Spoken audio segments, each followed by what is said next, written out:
Hey man, welcome back to Man Time. Today's episode we are going to answer the age-old question, not really age-old. Is it better to get a gas piece of power equipment or an electric piece of power equipment? I keep getting asked. I have an open mind for this type of stuff, you know what I'm saying? Sometimes the answer isn't as simple as it seems. Welcome to Man Time.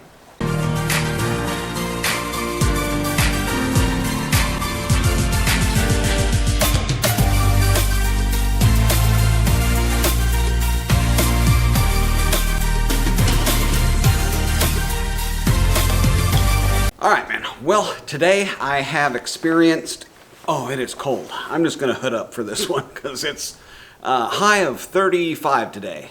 So just above freezing for those of you in the cold white north, 0 or 1 degrees. So the maybe not so age old, mostly recent question. All of the power equipment that we currently have typically will have both a gas and an electric battery-powered counterpart. They started off as corded. Corded was no good. Everybody knew that. You might as well suffer with the gas-powered stuff. As far as like growing up in the city and in the suburbs, I mean, the most power equipment that you're going to use is going to be like a weed eater, a trimmer, an edger, and a lawnmower.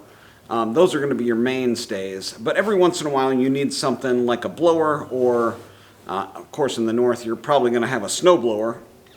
But in this case, a blower is a really good example of a power tool that you're not going to use very often. Out here at the new barn dominium, I am using it quite a bit. Some history on this one, I did purchase it new. About 2 years ago when the foundation went in, and I was using this to blow off the foundation and put down the sealer on the concrete. And since then I've used it quite a bit, but I have maybe 6 or 8, maybe 10 tanks through it, let's say. Maybe a few more, but not much more. And the usage on it is very sporadic. Like it could be the first time I got it and used it, it was probably 3 or 4 tanks of fuel through it, constantly running it. But since then, it's been pretty sporadic. Like I just used it the other day to blow off some of the sawdust where I'm, doing a lot of the construction stuff with a circular saw, miter saw. But it was running like crap. And that brings up the question, if you've got a piece of machinery that you're only going to use very sporadically, maybe a couple times out of the year, does it make sense to have the gas-powered piece of equipment? Beyond that, we're also going to try to diagnose this and figure out why it's starving for fuel. Let's go ahead and start it up and see if maybe the situation will recreate itself. Now you can see here I've got good fuel in it. I keep good fuel in it. One thing I'm noticing right off the bat is that the fuel bulb is empty, and I just ran this, like I said, maybe a month ago. And the fuel bulb is not pumping up all the way. Now I've seen this several times with different pieces of equipment where the fuel bulb is sucking some amount of air. So, yeah, I mean, I really don't need to go any further. If you're doing this and your fuel bulb is sucking air, it's not completely filling up, like you push and then release and it's not filling up with fuel, you've got something wrong. Now hopefully this is going to be something simple. Sometimes it can be like a fuel tank vent that is not allowing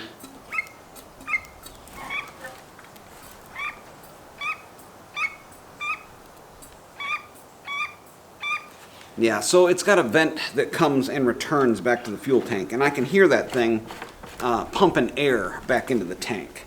So this could be something really, really simple. Typically when it's something like this, you've got one of maybe 3 or 4 issues that it's going to be. It's going to be your fuel filter is partially clogged or slightly clogged or really clogged.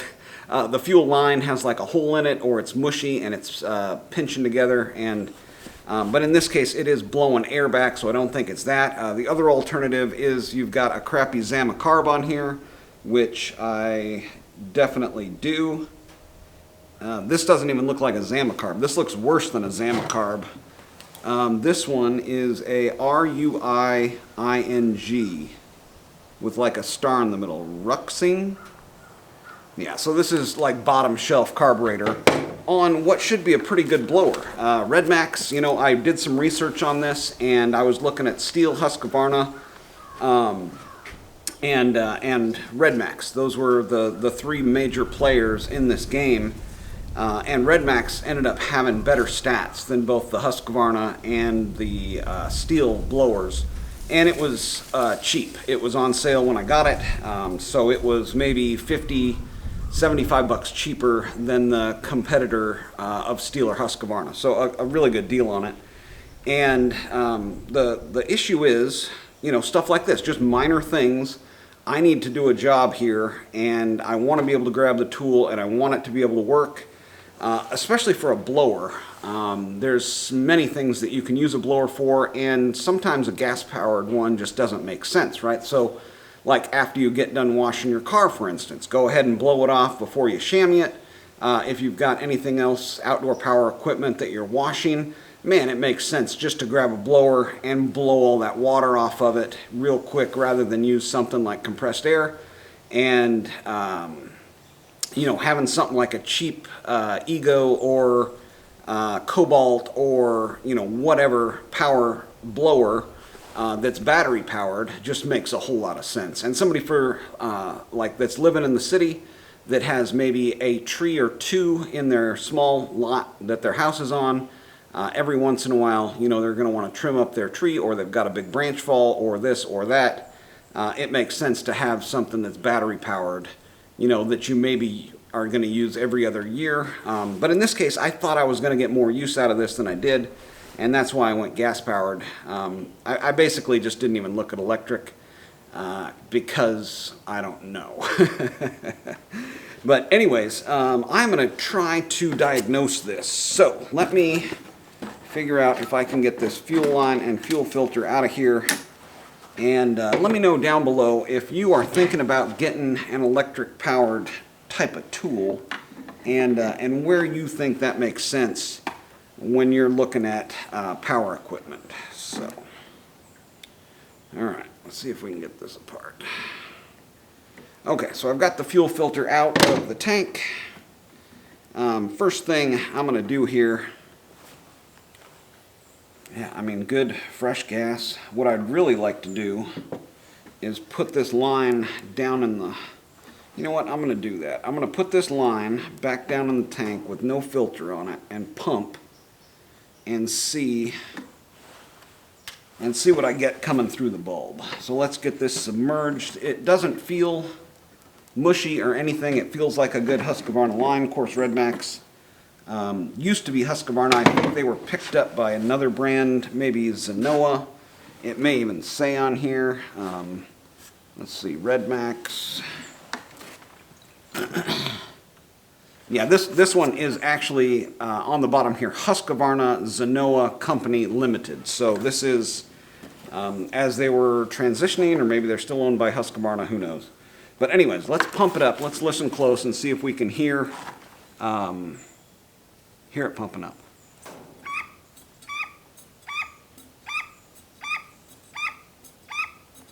Yeah, it's not picking up fuel.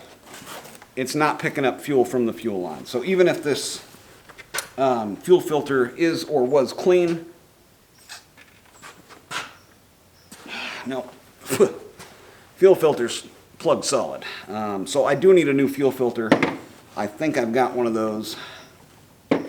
Yeah, quick, easy way to check. But yeah, just put your lips on it and blow. But that doesn't actually solve the problem.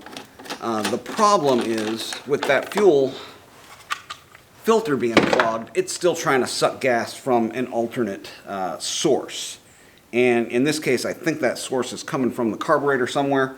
So we're going to dig in here and see if we can figure out where it's getting air from. Okay, so here's where we're at. In order to get to this bulb and not, break it because it's freezing out, I'm going to have to take this air filter cover off of here. And then we can kind of see what's going on. Yeah, star bits now. on lots of stuff. So now you gotta keep a whole nother set of tools around. I don't have my power tool bits that I normally use on small engines, so this becomes increasingly difficult to maintain, right, if it's a not very oftenly used thing, and something like this where all of a sudden we're replacing out good, well-known carburetors for unknown Rangjang carburetors.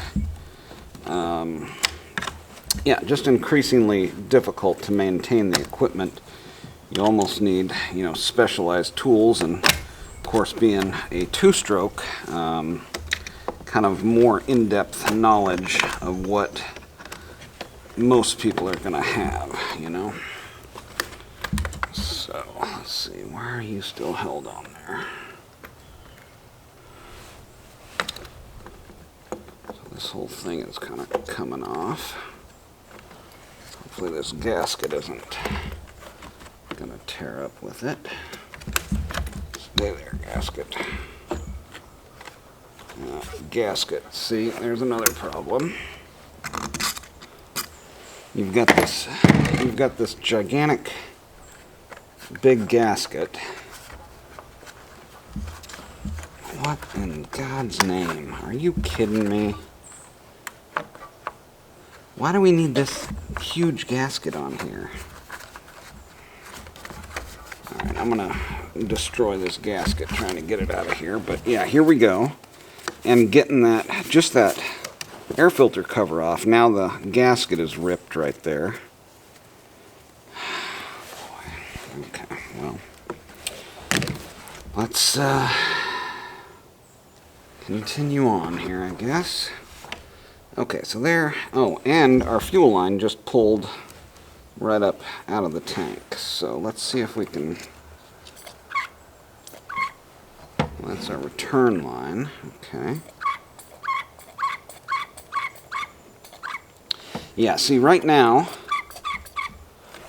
the fuel line is sitting in the tank right here. So this comes up through the carb, and instead of pumping fuel, we're pumping air. So let's get the fuel line off of the carb and then see if we can't get the carb off of here. Why is this stuck?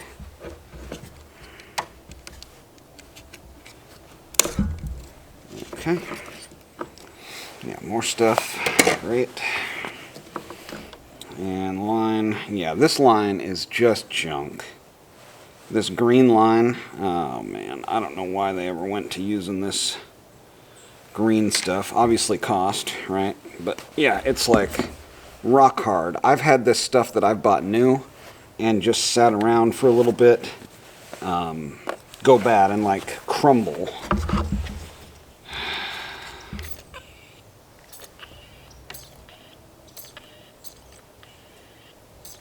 Yeah, so it doesn't appear.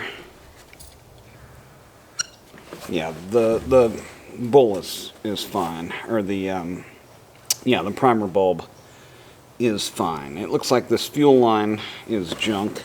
They do use a good piece here, coming from the tank, and one thing you can do there is just kind of blow back through the line here. Yeah, line is clear into the tank. It's just a line now with no filter on it. I did look for a replacement filter. Couldn't find one. So let's just see. Now typically what people are going to do is put a pressure tester on here to see if there's any leaks. I don't have one, so I'm just going to blow through it. So that one's blowing through to somewhere.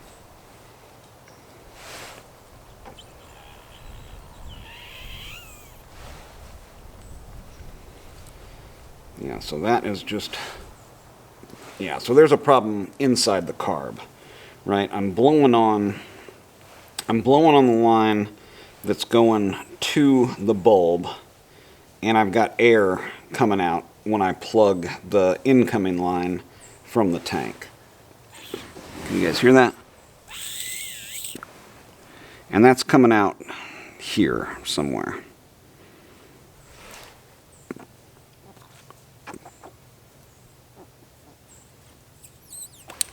Oh, now it stopped.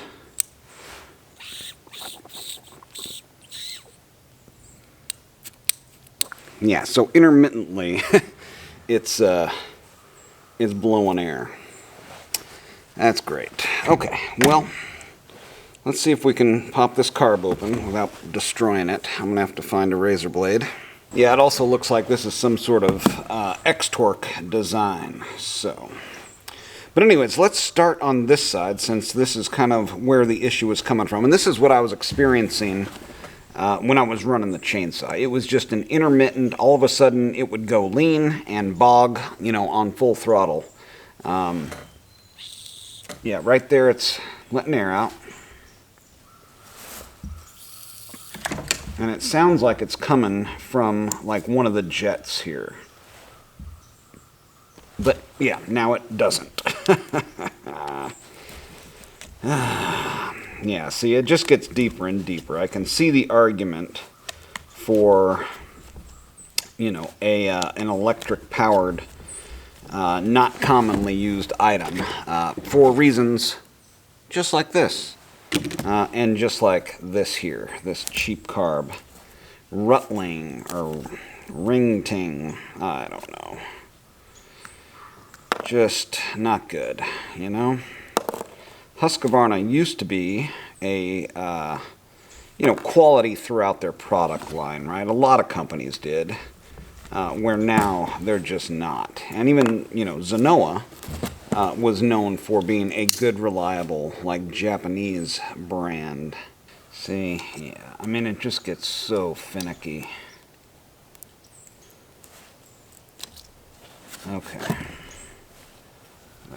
Did I pop it? No. Yeah, I mean, any one of these things that I'm doing goes a little bit sideways, and, I mean, it's all over. But yeah, what seems to be happening is there's an intermittent time where something with the carb here is not sealing, and that is causing our issue. So yeah, there's going to be like some sort of one-way valve somewhere here. Yeah, so when I press there, and this is our needle, of course, everything seems to be functioning properly there. Guess I could push this up just a touch. A little bit of extra room there. Make sure that this is tightened down, and it is. Alright, so now we'll come into the back side of it here and see what's happening here. Yeah, I mean, clean fuel, clean screen, all this stuff looks fine. Yeah, right here is one of the other issues. With ethanol gas, you've got this plasticky flapper deal here versus what used to be a rubber or a semi-rubberish type of thing. But yeah, I don't see anything here that would cause any alarm. So there again, I think it is just really a carb design issue or a carb quality issue. So let's just put it back together and see how it operates. Down in the comments there, what tools do you think would be good electric battery-powered cordless tools to buy? For me, there's a couple. Chainsaw is definitely not one of them. But a blower would be a good one, I think. Another one may be, for some people, a pull saw. I mean, a pull saw, I use and have a gas-powered one, but I don't use it very often. So, I mean, even here, a pull saw might be something. Okay, so here's our choke. It's not doing anything. Let's see how we're doing here.